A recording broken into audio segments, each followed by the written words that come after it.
بسم اللہ الرحمن الرحیم۔ السلام علیکم۔ تعبیر نامہ چینل میں خوش آمدید۔ خواب میں مختلف رنگ دیکھنے کی تعبیر۔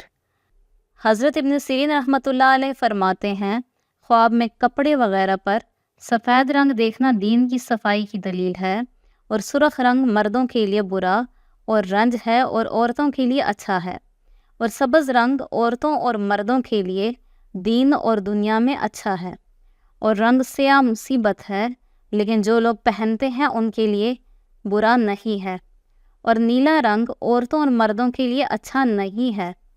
حضرت جعفر صادق علیہ السلام فرماتے ہیں، رنگ سبز اور سفید خیر و برکت اور دین کی صفائی پر دلیل ہے، کیونکہ اہل بہشت کا لباس ہے۔ ویڈیو کو آخر تک دیکھنے کے لیے بہت شکریہ۔ ویڈیو کو لائک کریں، ہمارے چینل کو سبسکرائب کریں اور نوٹیفیکیشن بیل پر کلک کریں تاکہ آپ کو آنے والی ویڈیوز ملتی رہیں۔